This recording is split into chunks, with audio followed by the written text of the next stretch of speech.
The jeepney roared through Manila, a blur of color and sound. I gripped the metal bar, knuckles white, as the city rushed past, buildings painted in bright yellows and blues, traffic weaving like a wild river. I felt a mix of fear and excitement.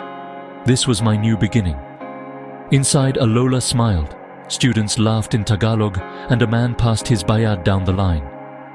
I felt like an outsider, a Korean boy far from home. I was on my way to my first day at a Philippine university, fulfilling my mother's dream. This was it, my first step. I walked through the gates, a stranger in a vibrant new land. The campus felt like a city within a city, huge, unfamiliar, alive. I felt invisible, a ghost drifting past, lost among buildings with names I couldn't pronounce. I tried to ask for directions, but my accent tripped me up. The smell of banana Q made my stomach rumble, but I was too shy to approach. Finally, I found my building, old, beautiful, echoing with footsteps. I took a deep breath, thinking of my mother. "You can do this, Minho." I opened the door and stepped into a room full of strangers. I was ready to try. The classroom was full, and every eye turned to me. I slid into a seat at the back, trying to disappear. The professor spoke in English and Tagalog, a mix I struggled to follow. My classmates answered questions, joked, and laughed with ease. I sat silent, afraid to speak, afraid to make a mistake. I copied notes, the professor's voice fading into background noise. The chatter around me was a language I couldn't enter. During break, groups formed, laughter echoing. I pretended to read, hoping someone would talk to me. No one did. I was on the outside, separated by an invisible barrier. I glanced at my mum's photo on my phone, missing her more than ever. When class ended, everyone left in groups. I waited until the room was nearly empty before leaving. It was lunchtime, but my hunger was more than physical. I followed a group to the cafeteria, just wanting to be near people. I was a shadow, longing for connection. The loneliness pressed in, but I kept moving. I hoped for a chance to belong. I just needed someone to notice me. I kept walking, searching for a place in this new world. I wasn't ready to give up. I was determined to find my voice. I stepped into the cafeteria, heart pounding. The cafeteria buzzed with life, clattering plates, sizzling food, laughter everywhere. I stood in line, unsure what to order, pointing at chicken and rice. The lady at the counter smiled, serving me with warmth. Every table was crowded with friends sharing food and stories. I found a small empty table in the corner. I ate slowly, barely tasting the food. My loneliness was stronger than any flavor. I remembered lunches with friends in Korea, now only silence. I watched others laugh, play cards, sing along to music. I longed to be part of it. I finished quickly, eager to escape. As I left, a tear slipped down my cheek. I wiped it away, not wanting anyone to see. I had never felt so alone. The noise of the cafeteria faded behind me. I stepped into the sun, searching for comfort. I missed home, but I wasn't ready to give up. I kept walking, hoping for a sign of kindness. I needed a friend. I needed to belong. I kept moving forward. I found a quiet bench under an acacia tree, trying to disappear. I closed my eyes, listening to laughter and birds. Suddenly, footsteps stopped in front of me. 4 students stood there smiling.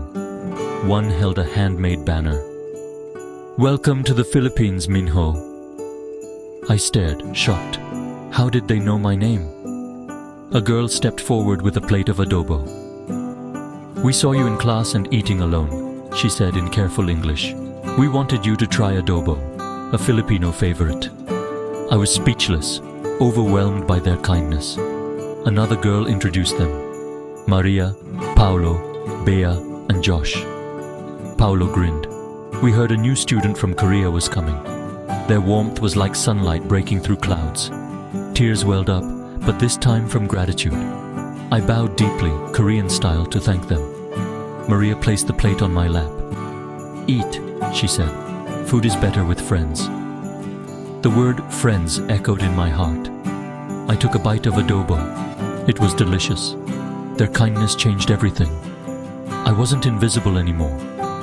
I had been found. I smiled for the first time that day. I was no longer alone. I had hope. As I ate, B handed me a letter. It was from Kenji, a Japanese student who once felt as lost as I did. He wrote about being welcomed by Filipino students who became his first friends. Before graduating, Kenji asked his friends to pass on the kindness to the next lonely student. The letter said, "You are not alone. This is a cycle of kindness." I realized this was a tradition, a beautiful circle of kindness. I belonged. The circle would continue. I was home. The weeks that followed changed everything. Maria, Paolo, Bea, and Josh became my closest friends. We ate lunch together every day, trying new Filipino dishes. I learned to love sinigang. I learned to love lechon kawali. I learned to love halo-halo. They laughed at my reactions, cheering me on. I started to participate in class, my confidence growing. They taught me Tagalog words, magandang umaga. They taught me Tagalog words, salamat. They taught me Tagalog words, masarap. I shared my culture too, bringing homemade kimbap. I shared my culture too, teaching them Korean phrases. We danced to K-pop, mixing our worlds. The campus no longer felt intimidating. I was surrounded by familiar smiles. They showed me Manila, Intramuros. They showed me Manila, the Pasig River. They showed me Manila, bustling markets. I met their families, who welcomed me with open arms. I was no longer just a Korean student. I was Minho, their friend, part of their family. My world had expanded. I was learning, growing, and laughing every day. The loneliness was gone. I had found my place. I was home. Our friendship deepened with every meal and late-night study session. We called ourselves the Kimchi Sinigang Gang, a perfect mix of cultures. Our lunch table overflowed with kimchi, adobo, and laughter. We celebrated birthdays in 3 languages, making memories together. When one of us was sad, we all stayed together, sharing comfort and ice cream.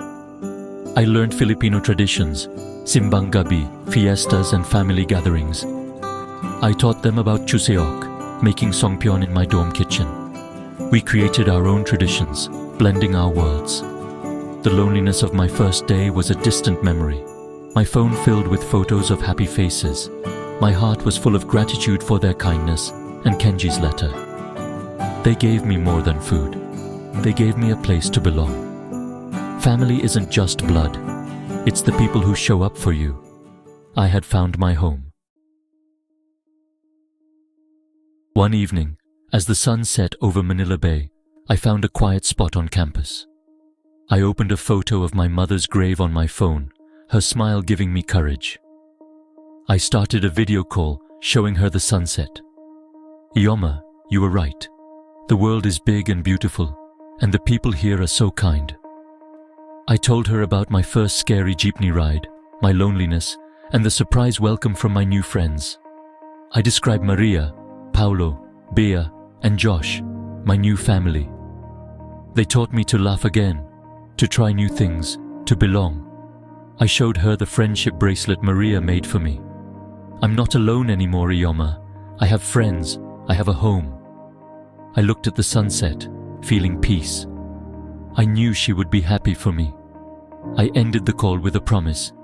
Don't worry, Ioma. I am happy. I am strong. Thank you for giving me the courage to come here. I found a new family. I wiped away tears of joy and gratitude. In the distance, Paolo called my name. Minho, we're going for Halo Halo. Are you coming? I smiled, a real smile that reached my eyes. Yes, I shouted, running toward my friends. I was finally home.